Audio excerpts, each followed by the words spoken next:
Figyelj, nincs rajtad elég izom, el kéne kezdened tömegelni, ennél sokkal többet tenni, és amíg nem vagy 90 kg, addig felejtsd is el a diétát. Na ez az egyik legrosszabb tanács, amit az ember kaphat, hogyha jó formába akar kerülni. A saját és a vendégeim tapasztalatából mondom, hogy az emberek 99%-ának először nem több izomra, hanem kevesebb testzsírra lenne szüksége. Szóval a mai videóban elmondom, hogy az online vendégeimmel miért is kezdünk nagyon-nagyon ritkán egyből tömegeléssel, és miért is lesz a legjobb döntés első lépésben leszálkásítanod. Az a helyzet, hogy egyszerűen a legtöbb ember még nem érdemelte ki, és nincs hozzá elég jó formában ahhoz, hogy belevágjon egy tömegnövelésbe. Ha alapból egy plusz 10-20 kg felesleggel indulsz el ezen az úton, akkor a tömegelésed végén egy nagyon hosszú diéta fog rád várni. És hogy honnan tudom ezt? Az a helyzet, hogy pár évvel ezelőtt jártam már ugyanebben a cipőben, amikor egy nem túl szálkás formáról nyitottam el a 9 hónapos tömegelésemet, amint láthatod, nem lett annyira jó vége. És ahhoz, hogy innen indulva ezt a formát el tudjam érni, 20 kilót kellett leadnom, ami nekem 7 hónapba telt. És miközben ezt nézed, biztos azt gondolod, rajtam úgy sincs 10-15-20 kg felesleg, de van.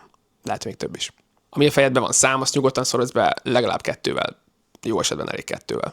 És ha belegondolsz abba, hogy a legtöbb embernek nehezére esik akár csak 5 héten keresztül precízen tartani a diétát, talán nem a legjobb ötlet egyébként ezt az időszakot a tömegeléssel felszedett plusz zsírtömeggel még jobban meghosszabbítani.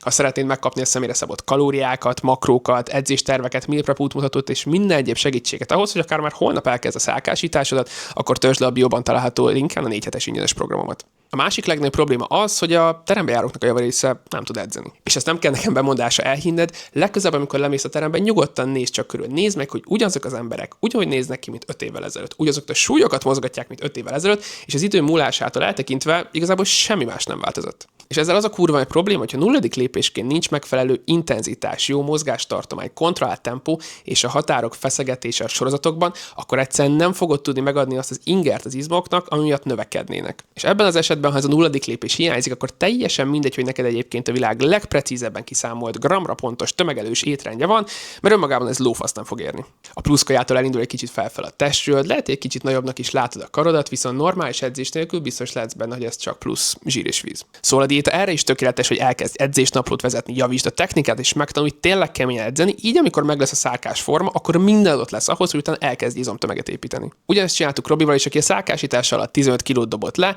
megtanult közben nagyon keményen, illetve nagyon precízen, jó technikával edzeni, és igazából egy tökéletes alapot teremtett ahhoz, hogy elkezdje a tömegnövelést. És tudom, hogy sok embert, főleg srácokat visszatart a diétától az, hogy nem akarnak egy bizonyos számnál kisebbet látni a mérlegen, mert attól egyszerűen szarul érzik magukat. És az a helyzet, hogy ez benne van a pakliban, lehet, hogy ideig vékonynak fogod érezni magad, viszont nagyon-nagyon fontos, hogy ez csak egy időszak. Viszont ugyanúgy benne van az is, hogy egyébként, ha leadod a testzsírodat, akkor egyre inkább ki fognak rajzolódni az izomformáid, egyre erősebb lesz a karod, a vállad, kockás a hasad, és optikailag akár még nagyobbnak is tűnhetsz, mint mondjuk amikor 10 kilóval több voltál. És még mindig az a helyzet, hogy senki nem járkál egy kijelzővel a feje felett, hogy éppen hány kiló. Ha jól nézel ki és jól érzed magad a bőrödben, akkor az legyen kurva mindegy, hogy most éppen 55 kilósan vagy 90 kilósan történik meg.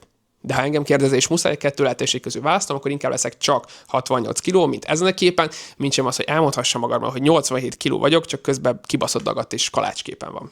Szóval, ha a tömegelést egy szálkás formáról indítod, akkor sokkal élvezetesebb lesz. Ugyanis mondjuk egy alacsonyabb 10-12% körüli testzsíron sokkal szembetűnőbb lesz minden egyes apró változás és minden egyes felszedett gram izom, mint sem mondjuk a 20 vagy 25%-os testzsírral rendelkeznél. És sokkal hatékonyabb is lesz, ugyanis egy tömegnövelés az egy hosszú és lassú folyamat. Így ha eltervezed, hogy mondjuk a következő 8 napot szeretnéd kalóriatöbbletben tömegeléssel tölteni, akkor nem fogod csak azért abba hagyni egy 2-3 hónap múlva, mert egyszerűen már túl zsírosnak látod magad a tükörben, hogyha egy szálkás formára indítottál. Illetve ott lesz a fejedben az is, hogy a tömegelés alatt felszedsz egy kis felesleget, ami ugye teljesen normális, nem fogsz beparázni, mivel egyébként ott lesz már a hátad mögött egy sikeres diéta. És tudod, hogy ahogy igazából vége a tömegnövelésednek, valahogy nem megy jobban, így le fogod tudni adni azt a felesleget. Ha pedig érdekel és szeretnél segítséget benne, hogyan tudsz 8 hét alatt akár 6-10 kg feleslegtől is megszabadulni, akkor kövess be Instán, mert hamarosan nagy bejelentéssel érkezem. Köszönöm, hogy megnézted a videót, ha bármi kérdésed van, csak dobj egy üzenetet, ne felejts el lájkolni, bekövetni itt és Instagramon is, a következő videóban találkozunk.